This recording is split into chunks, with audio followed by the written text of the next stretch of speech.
আসসালামু আলাইকুম প্রিয় শিক্ষার্থীরা, কেমন আছো? আশা করি নিশ্চয়ই ভালো আছো। আলহামদুলিল্লাহ, আমিও ভালো আছি। সবাইকে প্রীতি ও শুভেচ্ছা জানিয়ে আজকের ক্লাস শুরু করছি।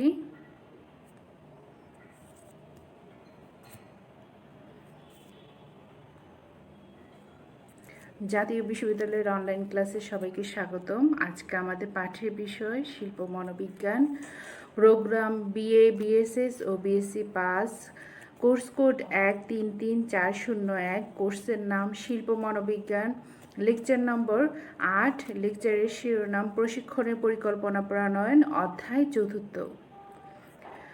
আমি ফারহানা তাসমিন, প্রভাষক মনোবিজ্ঞান, আব্দুল আওয়াল কলেজ, তেলিহাটি, শ্রীপুর, গাজীপুর। গত ক্লাসে আমরা যা পড়েছিলাম, আসো একটু দেখে আসি আমরা কি পড়েছিলাম। প্রশিক্ষণ। প্রশিক্ষণ কাকে বলে? প্রশিক্ষণ হলো একটি সুপরিকল্পিত স্বল্পমেয়াদী শিক্ষা পদ্ধতি, যার মাধ্যমে নিয়োজিত কর্মীগণ বিশেষ কাজের জন্য কারিগরি জ্ঞান ও কর্মকৌশল শিখে থাকে। তাহলে দেখো, প্রশিক্ষণ হলো এমন একটা পদ্ধতি যার মাধ্যমে নিয়োজিত কর্মীগণ কি করে? বিশেষ কাজের কারিগরি জ্ঞান ও কর্মকৌশল শিখে থাকে, বিভিন্ন ধরনের কর্মকৌশল শিখে থাকে।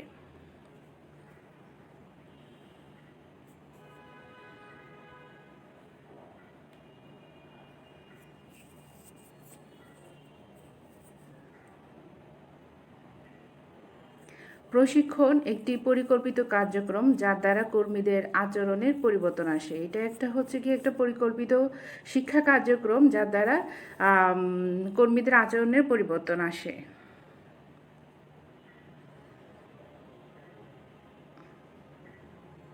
আজকের পাঠ প্রশিক্ষণের পরিকল্পনা প্রণয়ন।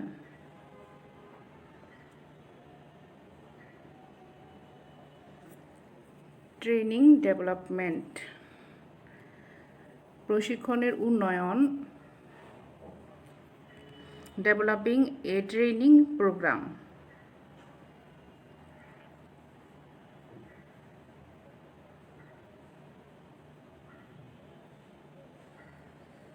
আজকের পাঠ শেষে তোমরা প্রশিক্ষণের প্রয়োজনীয়তা নির্ধারণের পদ্ধতিসমূহ বর্ণনা করতে পারবে। প্রশিক্ষণের পদ্ধতিসমূহ বর্ণনা করতে পারবে। কিভাবে প্রশিক্ষণ কার্যক্রম মূল্যায়ন করা যায় তা বর্ণনা করতে পারবে।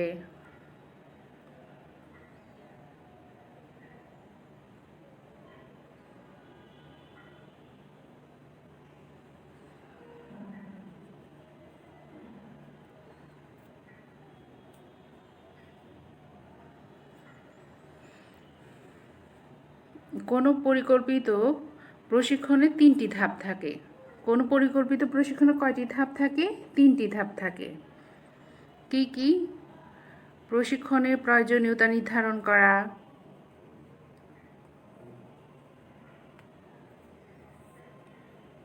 এক নম্বর হচ্ছে গিয়ে প্রশিক্ষণের প্রয়োজনীয়তা নির্ধারণ করা, প্রশিক্ষণের পদ্ধতিসমূহ, প্রশিক্ষণের কার্যক্রম মূল্যায়ন। তাহলে দেখো, পরিকল্পিত প্রশিক্ষণে কয়টা ধাপ থাকে? 3টে ধাপ থাকে। একটা হচ্ছে গিয়ে প্রশিক্ষণের প্রয়োজনীয়তা নির্ধারণ করা, প্রশিক্ষণের পদ্ধতিসমূহ, প্রশিক্ষণের কার্যক্রম মূল্যায়ন করা।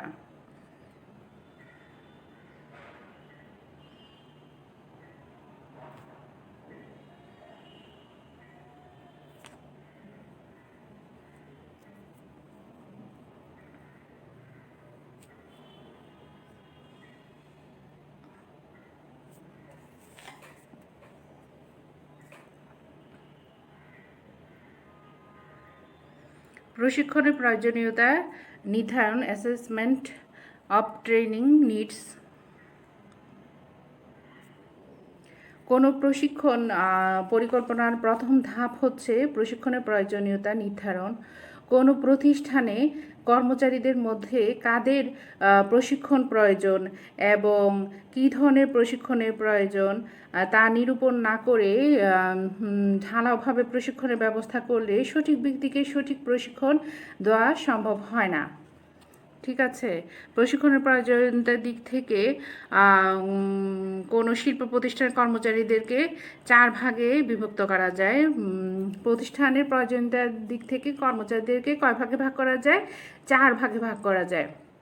1 নাম্বার হচ্ছে গিয়ে দেখো, নবনির্বাচিত কর্মচারীদেরকে নির্ধারিত কর্মের প্রশিক্ষণ দেওয়া। কর্মচারীদেরকে প্রশিক্ষণ দেওয়ার জন্য কয় ভাগে ভাগ করা যায়? 4 ভাগে ভাগ করা যায়। 1 নাম্বার হচ্ছে নবনির্বাচিত কর্মচারীদেরকে নির্ধারিত কর্মের প্রশিক্ষণ দেওয়া।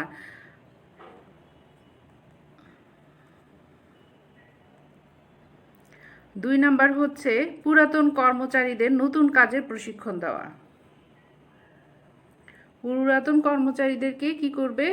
নতুন কাজের প্রশিক্ষণ দিবে।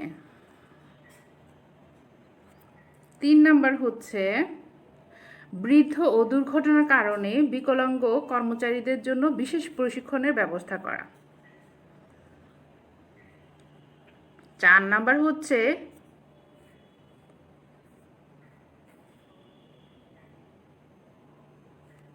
ব্যবস্থাপক ও ঊর্ধ্বতন প্রশাসনিক কর্মকর্তাদের জন্য নেতৃত্ব বিষয়ক প্রশিক্ষণ। 4 নাম্বারটা কি? ব্যবস্থাপক ও ঊর্ধ্বতন প্রশাসনিক কর্মকর্তাদের জন্য নেতৃত্ব বিষয়ক প্রশিক্ষণ। কর্মচারীদের প্রশিক্ষণে যথাযথ প্রয়োজন নির্ধারণের জন্য ব্যবহৃত পদ্ধতিসমূহগুলো হলো: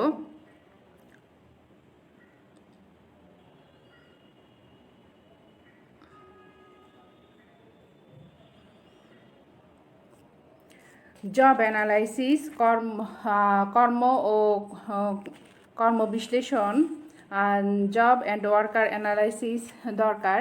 এই পদ্ধতিতে কর্মের প্রকৃতি, উপাদান এবং কর্ম সম্পাদনের জন্য কর্মচারীদের আবশ্যক যোগ্যতা গুণাবলী বিশ্লেষণ করা হয়। কর্মী বিশ্লেষণে কি করা হয়? এই পদ্ধতিতে কর্মের উপাদান, কর্মের প্রকৃতি, উপাদান এবং কর্ম সম্পাদনের জন্য কর্মচারীদের আবশ্যক যোগ্যতা ও গুণাবলীর বিশ্লেষণ করা হয়। প্রশিক্ষণের প্রয়োজনীয়তা নির্ধারণের জন্য রান্ডকুইস্ট কর্মবিশ্লেষণকে একটি বিশেষ প্রক্রিয়ার উদ্ভাবন করেছেন। এই প্রতিষ্ঠানে কোনো কাজের প্রধান উদ্দেশ্য ও উপাদানকে প্রথমে কতগুলো স্তরে বিভক্ত করা হয় এবং তারপর প্রতিটি স্তরকে বিশদভাবে বিশ্লেষণ করে নির্ধারণ করা হয় ওই কাজটি দক্ষতার সাথে সম্পন্ন করতে একজন কর্মচারীর কী ধরনের জ্ঞান ও নৈপুণ্য অর্জন করা দরকার। একাধিক গবেষণায় প্রমাণিত হয়েছে যে প্রশিক্ষণের বিষয়বস্তু নির্ধারণের জন্য কর্মী বিশ্লেষণ একটি ফলপ্রসূ পদ্ধতি। তাহলে কর্ম বিশ্লেষণ, কর্মচারী প্রশিক্ষণ যথাযথতা প্রয়োজন নির্ধারণ একটা বহুল ব্যবহৃত পদ্ধতি। 2 নাম্বার হচ্ছে গিয়ে উপাদান বিশ্লেষণ। উপাদান বিশ্লেষণে কি করে? এই পদ্ধতিতে কাজের বিভিন্ন উপাদানকে কতগুলো পর্যায়ক্রমিক একক বা অংশে ভাগ করা হয় এবং শিক্ষণের সুবিধার জন্য অগ্রাধিকারের ভিত্তিতে একটি অংশকে ক্রমান্বয়ে অনুশীলন করানো হয়। ভাগে ভাগে খণ্ড করে ভাগ করে একটা অংশকে একবার অনুশীলন করা হয়। কোনো কাজ সুষ্ঠুভাবে সম্পাদনের জন্য শিক্ষণের বিভিন্ন পর্যায়ে যে নৈপুণ্য অর্জন করা দরকার তা নিরূপণ করার জন্য এই পদ্ধতি বিশেষ উপযোগী। উপাদান বিশ্লেষণ পদ্ধতিটা বিশেষ উপযোগী। উপাদান বিশ্লেষণের মাধ্যমে প্রমাণিত হয়েছে যে ইন্দ্রিয় পেশিগত কাজে কার্যকরী প্রশিক্ষণের জন্য প্রশিক্ষণ গ্রহণকারীকে প্রথমে অবস্থান সম্পর্কে জ্ঞান দেওয়া দরকার, পরে সমন্বিত অঙ্গ সঞ্চালনের অনুশীলনের করানো প্রয়োজন।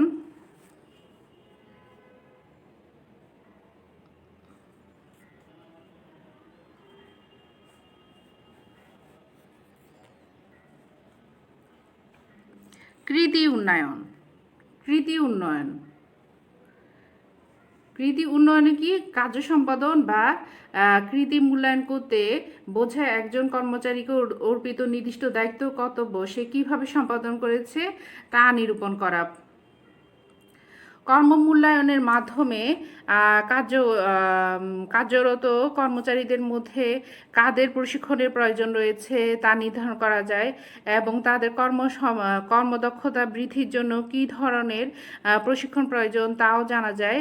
কৃতি মূল্যায়নের অনেক প্রক্রিয়া রয়েছে, যেমন সাক্ষাৎকার, প্রশ্নমালার সাহায্যে তথ্য সংগ্রহ, উৎপাদনের মান নিরীক্ষা করা, পরিদর্শকের রেটিং, কর্মচারীদের মধ্যে তুলনা ইত্যাদি পদ্ধতি।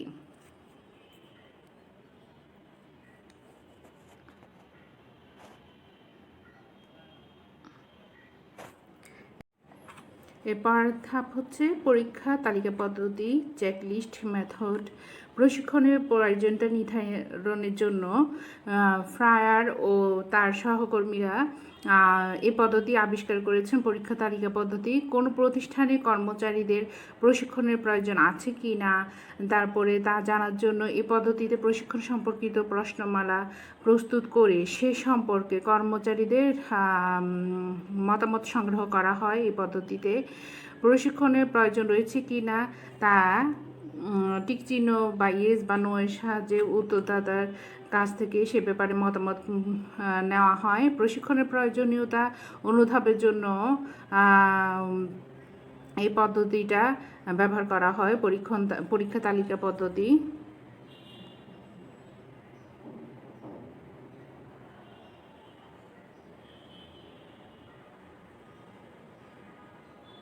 পর্যবেক্ষণ, অবজারভেশন। কর্মচারীর কাজ ও তার উৎপাদন পরীক্ষা করে অনেক সময় প্রশিক্ষণ কর্মকর্তারা বুঝতে পারেন যে কোনো কর্মচারীকে প্রশিক্ষণ দিলে দক্ষতা ও উৎপাদন বাড়বে পর্যবেক্ষণের মাধ্যমে। সংকটময় ঘটনা পদ্ধতি, ক্রিটিক্যাল ইনসিডেন্ট টেকনিক। এই পদ্ধতিটি প্রশিক্ষণের প্রয়োজনীয়তা নির্ধারণের জন্য একটি গুরুত্বপূর্ণ পদ্ধতি। সংকটময় ঘটনা হলো যেগুলো ব্যক্তিকে বিপদে বা দুর্যোগে ফেলে। সংকটময় ঘটনাটা কি? যে সকল ঘটনা ব্যক্তিকে বিপদে বা দুর্যোগে ফেলে সেই ঘটনাটা হচ্ছে সংকটময় ঘটনা। এই পদ্ধতিতে বিশ্লেষকের প্রত্যক্ষ পর্যবেক্ষণ, পরিদর্শকের প্রতিবেদন এবং কর্মচারীদের নিজস্ব বিবরণ থেকে নির্ভুল ও ত্রুটিপূর্ণ কাজের সংকটময় দিক সম্পর্কে আলোকপাত করা হয়। পরীক্ষার্থীকে গল্পের মতো সংকটময় ঘটনা পদ্ধতি জিজ্ঞেস করা হয় যে যখন সে বিভিন্ন রকম সংকটময় পরিস্থিতিতে পড়েছিল তখন সে কী ব্যবস্থা নিয়েছিল এবং কিভাবে তা সমাধান করেছিল, তা কিভাবে প্রতিরোধ করেছিল, সেই ঘটনার আলোকে তার সম্পর্কে বিভিন্ন রকম তথ্যাবলী সংগ্রহ করা হয়। নিরাপত্তামূলক প্রশিক্ষণ ও আপৎকালীন জরুরি অবস্থা মোকাবেলা করার প্রশিক্ষণের জন্য সংকটময় ঘটনা পদ্ধতি খুবই কার্যকরী। এরপরে দেখো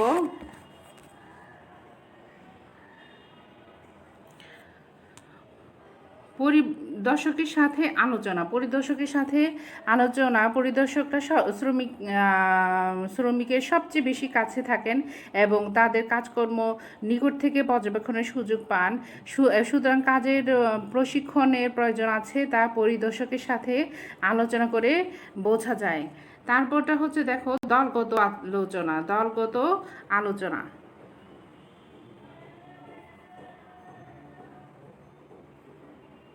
দলগত আলোচনাটা কি? এরকম কাজে নিয়োজিত কর্মচারীদের একত্রিত করে আলোচনা করলে বোঝা যায় যে কোন কোন কর্মচারীর প্রশিক্ষণের প্রয়োজন রয়েছে।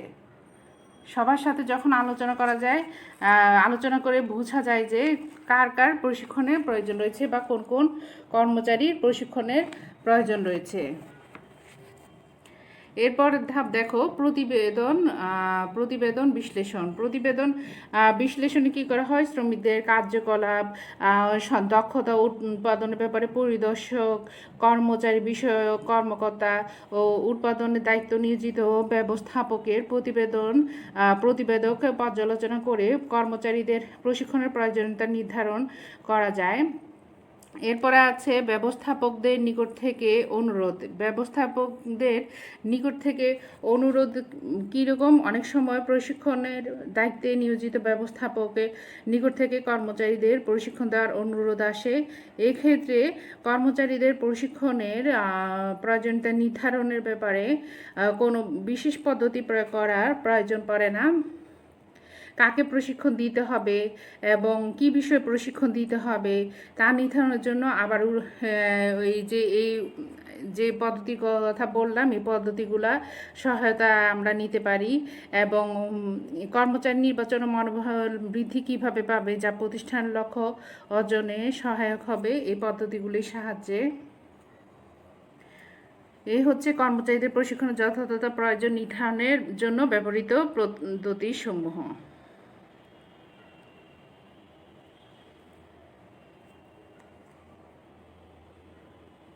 এখন আসো প্রশিক্ষণের পদ্ধতিসমূহ।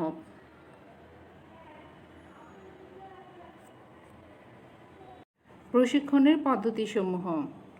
শিল্প প্রতিষ্ঠান সম্পর্কিত বহু গবেষণা জরিপ করে ক্যাম্বেল ও তার সহকর্মীরা শিল্পক্ষেত্রে প্রশিক্ষণের পদ্ধতিসমূহকে 3টি শ্রেণীতে ভাগ করেছেন।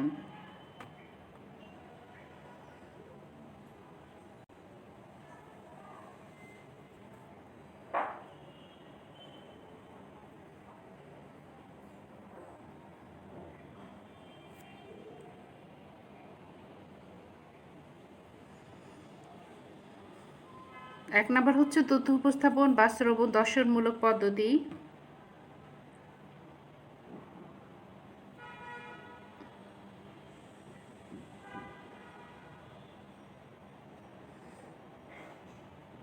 দুই নম্বর হচ্ছে অনুকরণ বা সাদৃশ্যমূলক পদ্ধতি।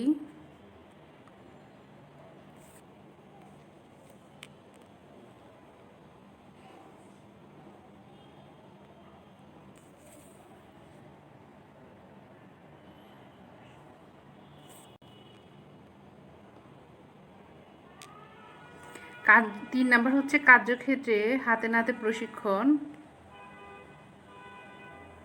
তথ্য উপস্থাপন বা শ্রবণদর্শকমূলক পদ্ধতির মধ্যে বেশ কিছু পদ্ধতি রয়েছে। এক নম্বর হচ্ছে বক্তৃতা পদ্ধতি। বক্তৃতা পদ্ধতিকে ইংরেজিতে বলে লেকচার মেথড। এটি একটি প্রাচীন এবং বহুল ব্যবহৃত প্রশিক্ষণ পদ্ধতি। এই পদ্ধতিতে প্রশিক্ষক একসাথে অনেক প্রশিক্ষণার্থীকে প্রশিক্ষণ কেন্দ্রে বসে প্রতিষ্ঠানের নিয়ম কানুন, উদ্দেশ্য, কার্য সম্পাদনের কৌশল ইত্যাদি মৌখিকভাবে বুঝিয়ে থাকেন। প্রক্টর ও থর্নটন কয়েকটি পরিস্থিতির কথা বলেছেন বক্তৃতা পদ্ধতি ব্যবহার করার জন্য। যেমন যদি সময় কম থাকে, প্রার্থী বেশি হয়, যখন কোনো নতুন বিষয়ের সামনাসামনি হতে হয়, তখন প্রশিক্ষণ পদ্ধতি ব্যবহার করা যায়। তাছাড়া অন্যদের মতে কেউ যদি চাকরি পরিবর্তন করতে চায়, কেউ যদি দুশ্চিন্তায় থাকে, তবে প্রশিক্ষণ পদ্ধতি ব্যবহার করা যায়। এই পদ্ধতির প্রধান অসুবিধা হলো এতে প্রশিক্ষণার্থীদের সক্রিয় ভূমিকা থাকে না এবং প্রশিক্ষণের কোনো ফিডব্যাক থাকে না। বক্তৃতা পদ্ধতিতে সবচেয়ে বড় অসুবিধা হলো কি, এখানে প্রশিক্ষণার্থীদের সক্রিয় কোনো ভূমিকা থাকে না এবং প্রশিক্ষণের কোনো ফিডব্যাক থাকে না।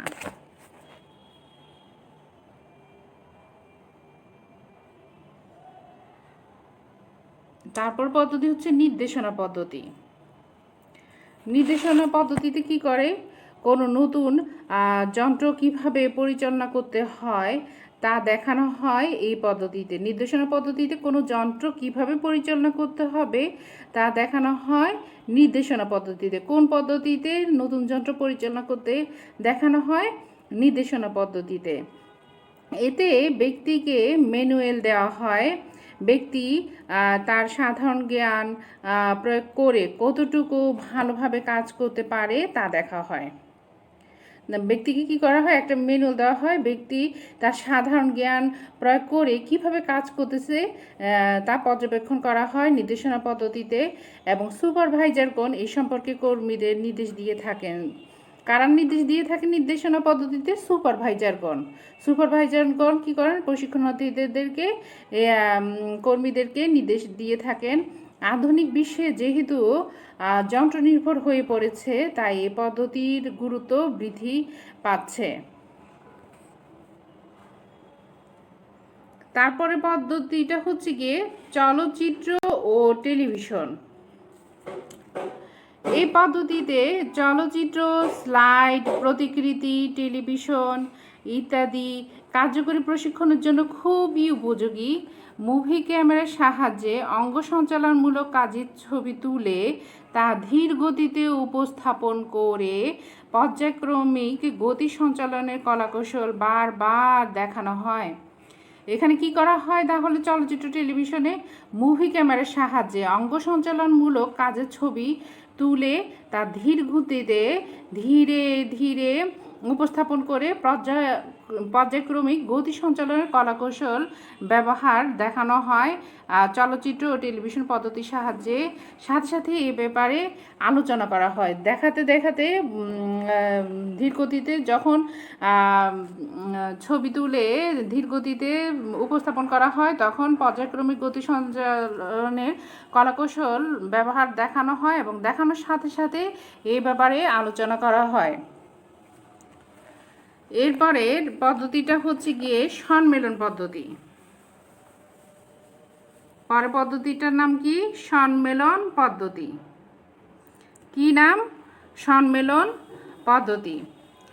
সুপারভাইজার ও ম্যানেজারদের প্রশিক্ষণের জন্য বিশেষত সম্মেলন বা আলোচনা পদ্ধতি ব্যবহৃত হয়। কাদের প্রশিক্ষণের জন্য সম্মেলন পদ্ধতি ব্যবহার হয়?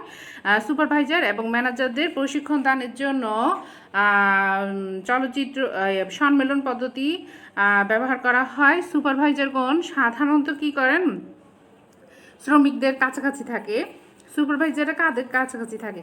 শ্রমিকদের কোনো সমস্যার ব্যাপারে বিভিন্ন তথ্য, মতামত ও ধারণার পর্যালোচনার পর পরস্পরের সাথে আলোচনার মাধ্যমে তা সমাধানের পথ বের করে। এই পদ্ধতিতে, সম্মেলন পদ্ধতিতে ব্যবস্থাপনা কর্মচারীদের যেসব লাভ হয় সেগুলো হলো কি করে কোনো সমস্যার সমাধান করা যায় তা শিখে থাকে এবং তারা তাদের মনোভাব বা দৃষ্টিভঙ্গির পরিবর্তন করে।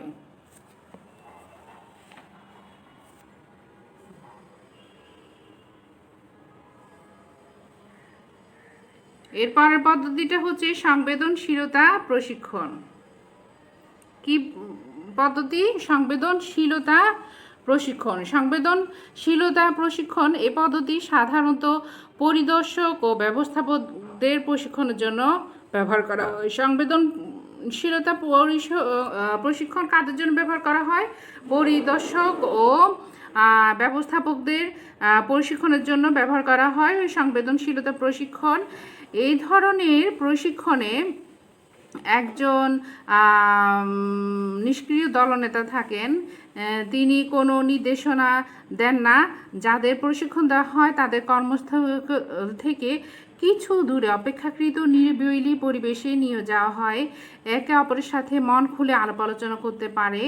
আলোচনার শেষের দিকে একে অন্যের মতামত বুঝতে পারেন, ফলে অন্যের কাছে গ্রহণীয় কিনা তাও তারা বুঝতে পারেন। পারস্পরিক মুক্ত যোগাযোগের মাধ্যমে তারা ঐক্যমতে পৌঁছায়। ম্যানেজার ও সুপারভাইজারগণ সাধারণত শিক্ষিত থাকেন, তাই পারস্পরিক যোগাযোগের মাধ্যমে তারা অন্যের সম্পর্কে অনেক কিছু জানতে পারেন। সংবেদনশীলতা প্রশিক্ষণে এই পদ্ধতিতে কি করা হয়? যাদের প্রশিক্ষণ দেওয়া হয় তাদেরকে কর্মস্থল থেকে কিছু দূরে অপেক্ষাকৃত নিরিবিলি এই পরিবেশে নিয়ে যাওয়া হয়। একে অপরের সাথে তারা তখন মন খুলে আলাপ আলোচনা করতে পারে। আলোচনার শেষের দিকে একে অন্যের মতামত বুঝতে পারে, ফলে অন্যের কাছে সে গ্রহণীয় কি না তাও তারা বুঝতে পারে।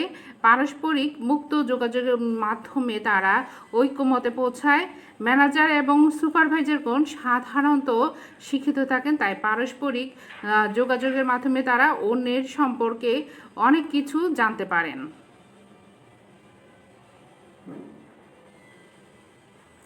এরপরের পদ্ধতিটা হচ্ছে গিয়ে অনুক্রমিক শিক্ষণ পদ্ধতি। কি পদ্ধতি? অনুক্রমিক শিক্ষণ পদ্ধতি।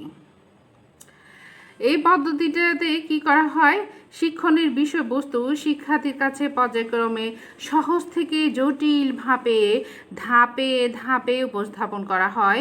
প্রতিটি পর্যায়ে শিক্ষার্থীকে সক্রিয় প্রতিক্রিয়া করতে হয়। সে তার কার্য সম্পাদনের ফলাফল তৎক্ষণাৎ মানে সাথে সাথেই জানতে পারে, তৎক্ষণাৎ জানতে পারে। এভাবে প্রতি ধাপে শিক্ষণের ভুল ত্রুটি সংশোধন করে এই পরবর্তী ধাপে অগ্রসর হতে পারে সে অনুক্রমিক শিক্ষণ পদ্ধতিতে। তাহলে এখানে কি হচ্ছে, শিক্ষার্থীকে বা প্রশিক্ষণার্থীদেরকে কি করা হয়, পর্যায়ক্রমে সহজ থেকে জটিলতর ধাপে ধাপে কাজ উপস্থাপন করা হয়। প্রতিটি পর্যায়ে শিক্ষার্থীদের সক্রিয় প্রতিক্রিয়া করতে হয় এবং কার্য সম্পাদনের ফলাফল সাথে সাথে তৎক্ষণাৎ দ্বারা জানতে পারে।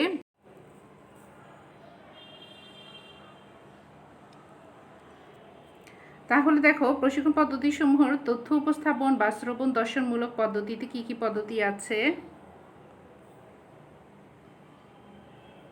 বক্তৃতা পদ্ধতি, নির্দেশনা পদ্ধতি, চলচ্চিত্র ও টেলিভিশন, সম্মেলন পদ্ধতি, সংবেদনশীলতা প্রশিক্ষণ, অনুক্রমিক শিক্ষণ পদ্ধতি। এবার আসো অনুকরণ বা সাদৃশ্যমূলক পদ্ধতি। এখানে কি কি পদ্ধতি আছে দেখো। বিষয় পদ্ধতি, ভূমিকা পালন, ব্যবস্থাপনা, খেলা। বিষয় পদ্ধতিতে কি করা হয় দেখো, শিল্পক্ষেত্রে সুপারভাইজার এবং ম্যানেজারদের সামনে সমস্যা উপস্থাপন করে সেগুলো সমাধানের জন্য প্রশিক্ষণ দানের এই পদ্ধতি ব্যবহার করা হয়। এতে ব্যবস্থাপনা সংক্রান্ত যে কোনো সমস্যা, বাস্তব বা কাল্পনিক সমস্যা প্রশিক্ষণার্থীদের কাছে লিখিত বা মৌখিকভাবে উপস্থাপন করা হয়। এখানে বিষয় পদ্ধতিতে কি করা হয়, ব্যবস্থাপনা সংক্রান্ত যে কোনো কাল্পনিক বা বাস্তব সমস্যা প্রশিক্ষণার্থীদের কাছে লিখিত বা মৌখিকভাবে উপস্থাপন করা হয়। তারা নিজেদের মধ্যে আলাপ আলোচনার মাধ্যমে এই সমস্যার সমাধান খুঁজে বের করেন বিষয় পদ্ধতিতে। এরপরের পদ্ধতিটা হচ্ছে গিয়ে দেখো ভূমিকা পালন। ভূমিকা পালনে কি করা হয়, এই পদ্ধতিতে শিল্পক্ষেত্রে বিদ্যমান কোনো বাস্তব সমস্যার অনুকরণে কোনো কৃত্রিম সমস্যার সৃষ্টি করে প্রশিক্ষণার্থীদেরকে উক্ত সমস্যার সাথে জড়িত বিভিন্ন ব্যক্তির ভূমিকায় অবতীর্ণ হয়ে সমস্যাটির ব্যাপারে পারস্পরিক ক্রিয়া প্রতিক্রিয়া করতে বলা হয়। বাস্তব জীবনে কোনো ব্যক্তিকে যে পদে অধিষ্ঠিত করা হয়, এক্ষেত্রে তাকে একই রকম বা ভিন্ন কোনো ভূমিকা পালন করতে দেওয়া হয়।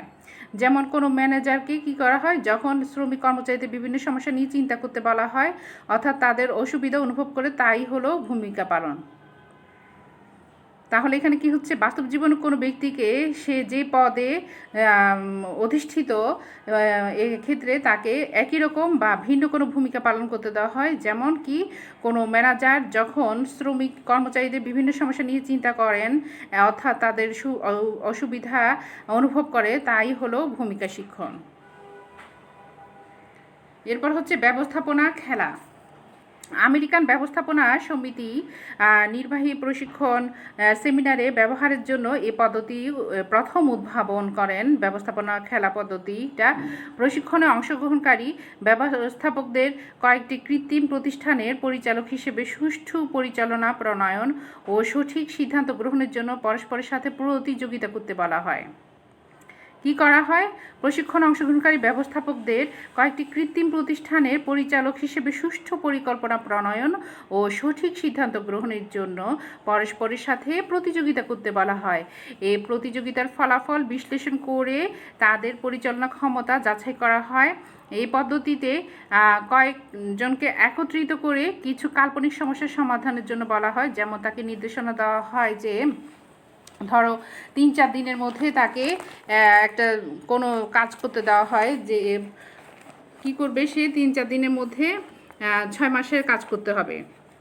এরকম একটা সমস্যা দেওয়া হয় যে 3-4 দিনের মধ্যে 6 মাসে কাজ করতে দেওয়া হয়। প্রতিষ্ঠানের মূলধন কত টাকা নাড়াচাড়া করতে পারবে, আন্তর্জাতিক বাজারে তার মান কত, তারা কি কি তৈরি করতে পারে, তাদের প্রকৃত লাভ কত, এইসব ধারণা তাদের দেওয়া হয়। কাজের পর তারা যে সিদ্ধান্ত নেয় তা কম্পিউটারে দেওয়া হয়, অতঃপর ফলাফল দেখে কোথায় ভুল ছিল তা দেখানো হয় তাদেরকে, ফলে পরবর্তীতে বাস্তবে তারা নির্ভুলভাবে কাজ করতে পারে। এই হচ্ছে অনুকরণ বা সাদৃশ্যমূলক পদ্ধতি, বিশ্ব পদ্ধতি, ভূমিকা পালন, ব্যবস্থাপনা, খেলা, এগুলো হচ্ছে অনুকরণ বা সাদৃশ্যমূলক পদ্ধতি। কার্যক্ষেত্রে হাতে নাতে প্রশিক্ষণ, হাতে নাতে প্রশিক্ষণগুলো হচ্ছে কর্মাবর্তন পদ্ধতি, প্রকৃত কর্মাবস্থায় অনুশীলন, কোচিং পদ্ধতি। এই হচ্ছে প্রশিক্ষণের পদ্ধতিসমূহ। আশা করি বুঝতে পেরেছো। প্রশিক্ষণ কার্যক্রম মূল্যায়ন। কোনো প্রশিক্ষণ কার্যক্রম কতটা সফল হয়েছে তা নির্ভর করে উক্ত কার্যক্রমে নির্ধারিত লক্ষ্য কতটা অর্জিত হয়েছে তার উপরে। প্রশিক্ষণ কার্যক্রমের কার্যকারিতা প্রধানত দুই ভাগে মূল্যায়ন করা যায়। 1 নম্বর হচ্ছে উৎপাদনশীলতা, 2 নম্বর হচ্ছে নিয়ন্ত্রিত বনাম প্রশিক্ষণপ্রাপ্ত দল। উৎপাদনশীলতা কি করা হয়? প্রশিক্ষণপ্রাপ্ত কর্মচারীদের প্রশিক্ষণ পূর্ব ও প্রশিক্ষণ পরবর্তী কর্মদক্ষতা এই উৎপাদনের তুলনা করা হয়, যে প্রশিক্ষণের আগে প্রশিক্ষণার্থীদের দ্বারা উৎপাদন কীরকম ছিল, আর প্রশিক্ষণের পরে প্রশিক্ষণার্থীদের দ্বারা উৎপাদন কেমন হয়েছে তার তুলনা করা হয়। অর্থাৎ উৎপাদনশীলতা কি করা হয়? প্রশিক্ষণপ্রাপ্ত কর্মচারীদের প্রশিক্ষণ পূর্ব ও প্রশিক্ষণ পরবর্তী কর্মদক্ষতা ও উৎপাদনের তুলনা করা হয়। আর নিয়ন্ত্রিত বনাম প্রশিক্ষণপ্রাপ্ত দল, এইখানে কি করা হয়? একটি প্রতিষ্ঠানে যেসব কর্মীদের প্রশিক্ষণ নেই তাদেরকে নিয়ন্ত্রিত দল বলে। নিয়ন্ত্রিত দল কাকে বলে? একটি প্রতিষ্ঠানে যাদের প্রশিক্ষণ নেই তাদেরকে বলা হয় নিয়ন্ত্রিত দল, আর যাদের প্রশিক্ষণ আছে তাদেরকে বলা হয় প্রশিক্ষণপ্রাপ্ত দল। তো নিয়ন্ত্রিত বনাম প্রশিক্ষণপ্রাপ্ত দল, প্রশিক্ষণপ্রাপ্ত ও নিয়ন্ত্রিত দলের কার্য সম্পাদনের তুলনা করে প্রশিক্ষণ কর্মসূচিকে মূল্যায়ন করা হয়, যে যারা প্রশিক্ষণ পায়নি তাদের কার্য আর যারা প্রশিক্ষণ পেয়েছে তাদের কাজে তুলনা করে যে প্রশিক্ষণের কার্যকারিতা মূল্যায়ন করা হয়। মার্টিন 1957 প্রশিক্ষণ কার্যকারিতা মূল্যায়নের 2টি মানদণ্ডের কথা উল্লেখ করেছেন, যথা অভ্যন্তরীণ মানদণ্ড, বাহ্যিক মানদণ্ড। কয়টার মানদণ্ডের কথা বলেছেন? 2টি মানদণ্ডের কথা বলেছেন। একটা হচ্ছে গিয়ে অভ্যন্তরীণ মানদণ্ড আর একটা বাহ্যিক মানদণ্ড। অভ্যন্তরীণ মানদণ্ডগুলো কি কি? প্রশিক্ষণের বিষয়বস্তু, শিক্ষণের সাফল্যের পরিমাণ, যেমন প্রশিক্ষণ কোর্সের উপর পরীক্ষার ফলাফল, মতামত, জরিপ ইত্যাদি। তারপর বাহ্যিক মানদণ্ডটা কি? বাহ্যিক মানদণ্ড হচ্ছে বলতে বোঝায় প্রশিক্ষণ প্রাপ্তির পরে প্রকৃত কর্মক্ষেত্রে সাফল্যের পরিমাণ, যেমন উৎপাদনের পরিমাণ, উৎপাদন ব্যয়, দুর্ঘটনা হার, চাকরি ত্যাগের হার ইত্যাদি। প্রশিক্ষণ কার্যকারিতার আরও কিছু মানদণ্ড হলো সাধারণ পর্যবেক্ষণ, কার্য সম্পাদন পরীক্ষা, প্রশিক্ষণ কোর্সের উপর লিখিত মৌখিক পরীক্ষা গ্রহণ করা, প্রশিক্ষণ কর্মসূচিতে নেতৃত্ব দানকারী যোগ্যতা পরীক্ষা করা। সাধারণ পর্যবেক্ষণে কি করা হয়? প্রশিক্ষণ অনুক্রম মূল্যায়নের উপাদান হিসেবে সাধারণ পর্যবেক্ষণকে অবহেলা করা যায় না, কারণ একজন তত্ত্বাবধায়ক তার অধীনস্থদের দক্ষতা ও অভিজ্ঞতা সহজে মূল্যায়ন করতে পারে। কার্য সম্পাদন পরীক্ষায় কি করা হয়? যে কোনো ধরনের বিশেষ প্রশিক্ষণকে কার্য সম্পাদনের ধাঁচে ফেলে মূল্যায়ন করা যেতে পারে। এই ধরনের পরীক্ষা হচ্ছে একজন প্রশিক্ষণ গ্রহীতার জ্ঞানের পরিধি এবং কিংবা কাজের মাত্রার নমুনা স্বরূপ। সফলতার কার্য সম্পাদন হচ্ছে সফল প্রশিক্ষণের ফলশ্রুতি। সফলতার কার্য সম্পাদনটা হচ্ছে কি সফল প্রশিক্ষণের ফলশ্রুতি। সফলভাবে একজন ব্যক্তি তখন কাজ করবে যদি তার প্রশিক্ষণটা সফল হয়। এরপরে এটা হচ্ছে প্রশিক্ষণ কোর্সের উপর লিখিত ও মৌখিক পরীক্ষা গ্রহণ করা, আরেকটা হচ্ছে প্রশিক্ষণ কর্মসূচিতে নেতৃত্ব দানকারী যোগ্যতা পরীক্ষা করা। প্রশিক্ষণ কার্যকারিতা মূল্যায়নের জন্য লিন্ডাল লিন্ডাল বিভিন্ন রকম মানদণ্ড প্রস্তাব করেছেন, যেমন উৎপাদনের পরিমাণ বৃদ্ধি ও মান উন্নয়ন, প্রশিক্ষণপ্রাপ্ত কর্মচারীদের দক্ষতা বৃদ্ধি পাওয়া, নির্দিষ্ট পরিমাণ কার্য সম্পাদনের জন্য প্রয়োজনীয় সময় হ্রাস পাওয়া, যন্ত্রপাতির ভাষা বা নষ্ট হওয়ার পরিমাণ হ্রাস পাওয়া, অনুপস্থিতির সংখ্যা কম, কর্মচারীদের চাকরির বদল বা কর্মত্যাগের হার হ্রাস পাওয়া, উৎপাদন ব্যয় কমা, প্রশিক্ষণের বিষয়বস্তুর উপর পরীক্ষায় ভালো ফলাফল। এগুলো হচ্ছে প্রশিক্ষণের কার্যকারিতা মূল্যায়নের জন্য লিন্ডাল কিছু মানদণ্ড প্রস্তাব করেছেন। এগুলো হচ্ছে সেই মানদণ্ডগুলি।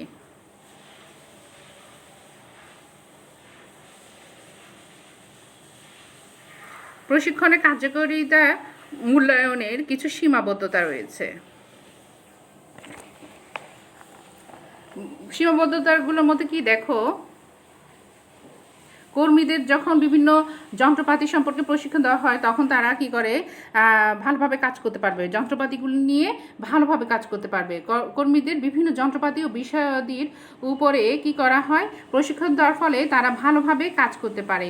কিন্তু প্রতিষ্ঠানের যন্ত্রপাতি উন্নত না হলে উৎপাদনের পরিমাণ বিঘ্নিত হতে পারে। যন্ত্রপাতিগুলো যদি উন্নত না হয় তাহলে উৎপাদনের পরিমাণ কি হতে পারে, বিঘ্নিত হতে পারে। এই উৎপাদনের উপর নির্ভর করে প্রশিক্ষণ ফলপ্রসূ হয়নি তা কিন্তু বলা যাবে না। যন্ত্রপাতি যদি উন্নত না হয় তাহলে উৎপাদন ভালো হবে না, আর সেই জন্য প্রশিক্ষণ ফলপ্রসূ হয়নি তা বলা যাবে না। এটা একটা প্রশিক্ষণ কার্যকারিতা মূল্যায়নের একটা সীমাবদ্ধতা। আরেকটা সীমাবদ্ধতা হচ্ছে, যদি উপযুক্ত পরিবেশ না থাকে তবে প্রশিক্ষণ ব্যয়কে অপচয় বলা যাবে না। ঠিক আছে, প্রশিক্ষণার্থীদের কর্মীরা যাতে ভালোভাবে কাজ করতে পারে সেই জন্য উপযুক্ত কাজের পরিবেশ প্রয়োজন। আর তারা যদি উপযুক্ত পরিবেশে না প্রতিষ্ঠান যদি উপযুক্ত পরিবেশ না থাকে তবে সেখানে প্রশিক্ষণ ব্যয়কে অপচয় বলা যাবে না। তাহলে উন্নত যন্ত্রপাতির অভাবে যদি উৎপাদন কম হয় তবে প্রশিক্ষণ কার্যকর হয়নি সেটাও বলা যাবে না। আবার উপযুক্ত পরিবেশের অভাবেও দেখা যায় যে উৎপাদন ভালো হয় না, ফলে তাই প্রশিক্ষণের ব্যয়কে তখনও অপচয় বলা যাবে না। এগুলো হচ্ছে প্রশিক্ষণের কার্যকারিতা মূল্যায়নের সীমাবদ্ধতা।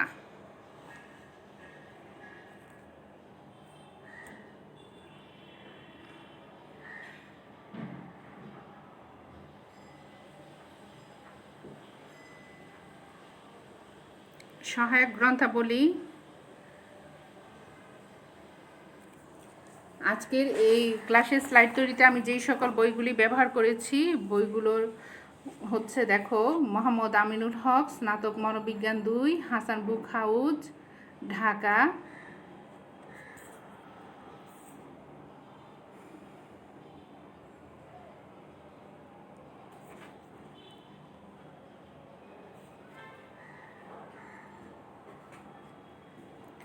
আব্দুল খালেক 2005, শিল্প মনোবিজ্ঞান 4th সংস্করণ, হাসান বুক হাউজ,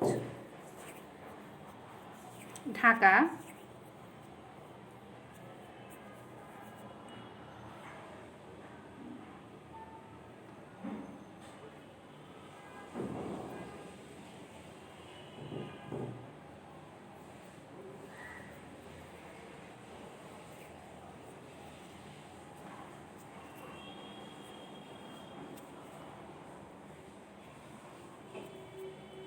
আবু বক্কর সিদ্দিক, স্নাতক ও স্নাতকোত্তর মনোবিজ্ঞান, সাহিত্যকোষ, ঢাকা।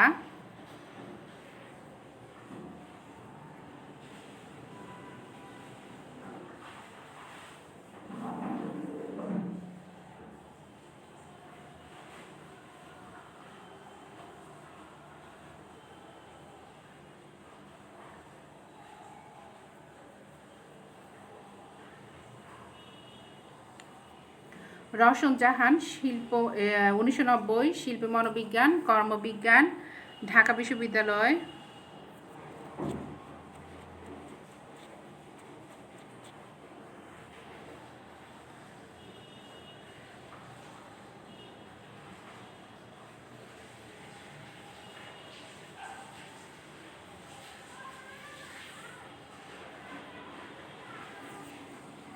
বাড়ি কাজ। প্রশিক্ষণের প্রয়োজনীয়তা নির্ধারণের পদ্ধতিসমূহ বর্ণনা করো।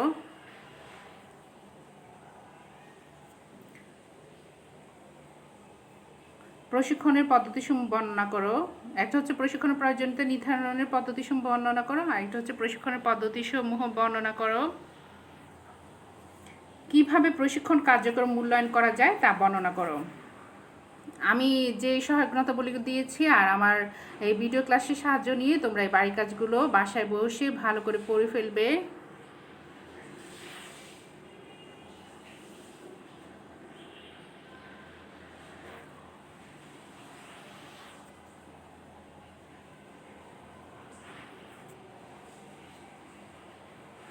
জাতীয় বিশ্ববিদ্যালয়ের অনলাইন ভিডিও ক্লাসে অংশগ্রহণ করার জন্য সবাইকে জানাই অসংখ্য অসংখ্য ধন্যবাদ। সবাই বাসায় বসে ভালো করে জাতীয় বিশ্ববিদ্যালয়ের অনলাইন ভিডিও ক্লাসগুলো দেখবে এবং ভালো করে মনোযোগ সহকারে পড়াশোনা করবে এবং করোনা ভাইরাস থেকে মুক্ত থাকার জন্য স্বাস্থ্যবিধি মেনে চলবে। সবাই ভালো থাকবে, সবাই সুস্থ কামনা করে সবাই যাতে ভালো থাকো এই কামনা করে আজকের ক্লাস এখানে শেষ করছি। আল্লাহ হাফেজ।